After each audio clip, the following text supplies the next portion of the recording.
And welcome back to CentralCoastRadio.com. Well, there is a great new initiative involving Australian films that I'm sure a lot of you are going to love. It is called the Romance Club, and it's the idea of Screen Inc., who are going to release a bunch of Australian kind of films with a romantic genre feel to them under this new kind of thing called the Romance Club. Now, the first film to be getting a release underneath the Romance Club is actually a film called It Only Takes a Night, a film that I know a lot of you out there are going to absolutely love. We thought to find out a little bit more about It Only Takes a Night, we would actually get the screenwriter-director Callan Durlick on the phone right now to chat about it. Callan, welcome to the program. Thank you very much for having me. Now, Callan, this is such a great initiative because it's so hard often to get Australian films released into cinemas. What's your thoughts on the Romance Club, and how do you feel about It Only Takes a Night being part of it? Oh, look, yeah, I absolutely love it. I mean, as you said, most of the time it's very hard to get Australian films in front of Australian audiences these days. So, yeah, look, I got to sit in a cinema the other week and watch it with a couple of hundred people, and, it went over very, very well. So I'm excited for everybody to see it. So, yeah, I'm stoked. Callan, probably a lot of our audience out there don't know about that. Tell us just how difficult it is to get an Australian film into Australian cinemas, and why is it so difficult? Well, look, it's about independent films really. So whether that's Australian or American or whatever, but it's getting harder and harder for independent films to find its audience because basically, you've got streamers paying to make their own content, which will obviously go straight up on one of those platforms, and then you've got the big studios who have huge marketing budgets to be able to basically market their films, a la Barbie, had $150 million to market their film, and obviously it's doing very well and it's a good film, but, independent films just don't have that kind of budget. So, it really comes down to that marketing and getting it in front of people's eyeballs. That's why it's getting more and more difficult. So, an initiative like the Romance Club, doing it through Reading Cinemas across Australia, it's amazing for a film like ours. And that word of mouth is also very important to an indie film as well, isn't it? If someone goes and sees it and they go and tell their friends, I saw this film and I loved it, that's free marketing for you, isn't it? Yeah, absolutely. I mean, and that's the thing, right? Like, as long as it gets the chance to sort of to get out there and people are able to see it, a movie still has to be good in order to have that word of mouth. So, we're just hoping people enjoy it as much as people already have that have seen it, and talk about it, tweet about it, Instagram about it, all that kind of stuff. It all helps Aussie indie films. So tell us a little bit about It Only Takes a Night. I've had the privilege of sitting down and watching it, but our listeners haven't. So tell us a little bit Nice. about the film. Yeah, it's as you said, it's a romantic comedy. It's a breakup story. It's a story about four friends all sort of looking after each other. But Ruby, our lead character, who's played by Eliza Taylor from The 100, she gets broken up with at a very awkward time in her life, I should say, and her four friends want to get her out of a bit of a funk. So they take her out for a night on the town, and a lot of stuff goes down, and it's sort of based on that idea that it really does only take sort of a phone call or a moment or a night, and your whole life can be changed and be going in a completely different direction. So that's where it all came from. And where did that original idea come about for you? You're the screenwriter as well. Did something happen in your own life that sparked it, or did you hear a story about somebody else's life? I did. I actually heard a story. Funnily enough, it was Jerry Seinfeld was telling a story about how he really had nothing going on. He was a stand-up comic, and then he did a set on the David Letterman show, and it took one phone call from someone from Letterman's production company to say, "I think we want to do a TV show with you," and off they went basically. So and that's the thing, right? Like I always had this sort of idea of, things can take time to change, and, it can be gradual changes, and that's great. But then sometimes, it only takes one moment basically, and your whole life can change. So that's where it all started from for me. And then, I'm a stand-up comic, and it always had to be funny. So, just threw a bunch of sort of random characters into the script and saw what come out. Now, I can attest that your screenplay is funny. I see a lot of films out there that say that they're going to be funny, but they're not, but yours is actually funny. How difficult is it to write comedy for screen, and how do you test it? Like, how do you test that the screenplay is funny before you start filming?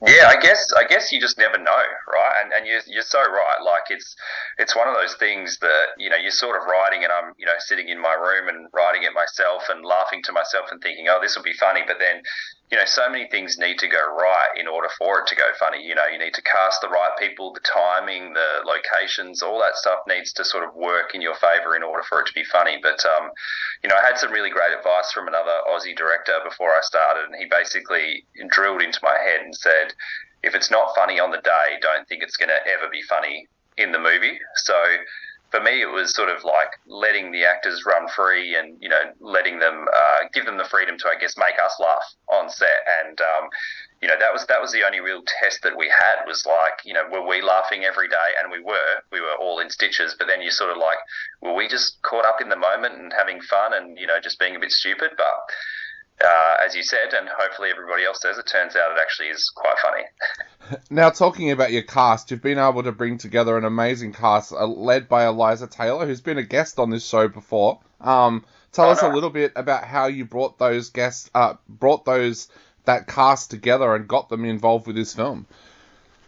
Yeah, sure. So obviously, when you sort of start casting for a film, you get a casting director involved. We had a great casting director by the name of Nathan Lloyd. They put it out to their network, and obviously, you're trying to get someone like Eliza, a star, because again, as an indie film, you need someone to sort of like hang the film on and sort of say, this person thinks it's good, so, hopefully everybody else does too.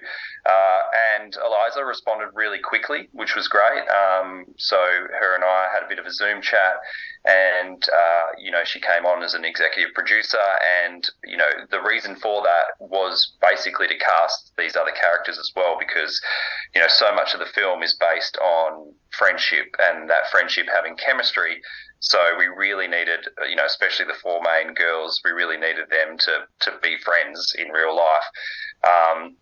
So once Eliza was on, then we put the casting net out a lot wider, got lots and lots of self-tapes, and then, Nathan watched all those self-tapes and then sent the ones he thought were the best to us.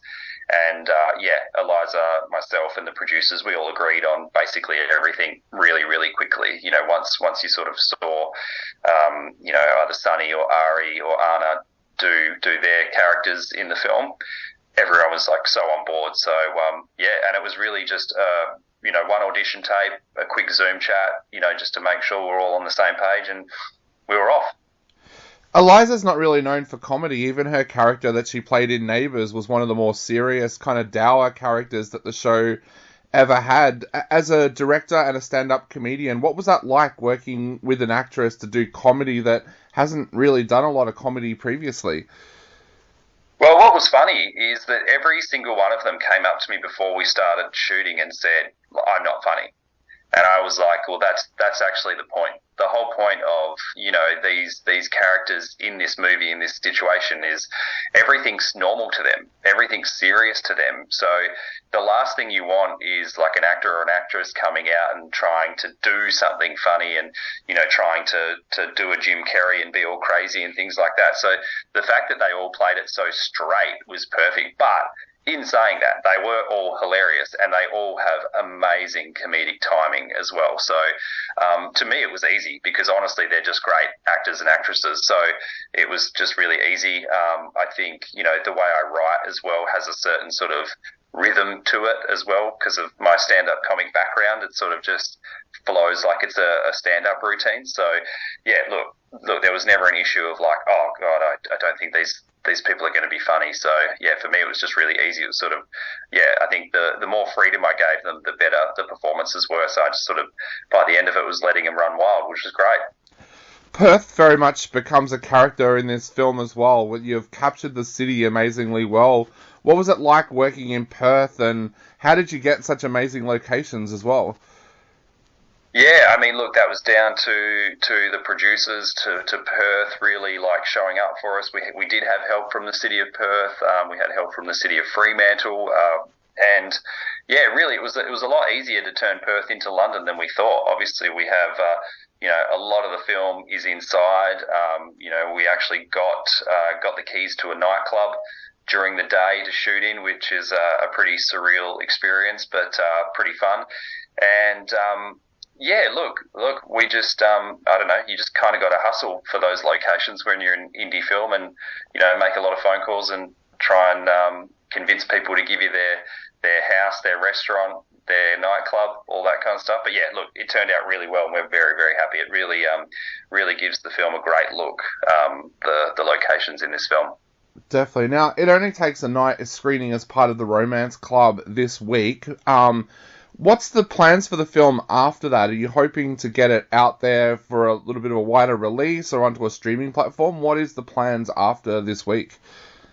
Yeah, look, so I guess, the more people that go see it, around the 15th and 16th in Reading cinemas, the better, because then they'll be putting on more screenings. There's already been more screenings put on in a few locations where some of the screenings have sold out. It's sold around the world, which is good, so it's getting a release in the US and the UK and a bunch of other places around Europe and South Africa as well. So really happy with that, and then it will go on to VOD, and then, yeah, quite possibly a streaming platform. We have sold it to one of the streamers in America, but we're not allowed to mention who just yet. So that's coming up. Awesome, because we want as many people as possible to see this film. And so, Callan, to finish off, what would you like to say to people who are thinking about heading out to see the film this week? Yeah, look, you'll have a great time. I mean, like I said, I sat with a couple of hundred people the other night and watched it, and I'm not one of those people that sort of thinks that you have to go watch a movie in the cinema to enjoy it. But I tell you what, you're going to have a lot more fun watching it with people around you. It's a blast. Yeah, it's Aussie. You'll be supporting Aussie art, obviously, but you'll just have a great time.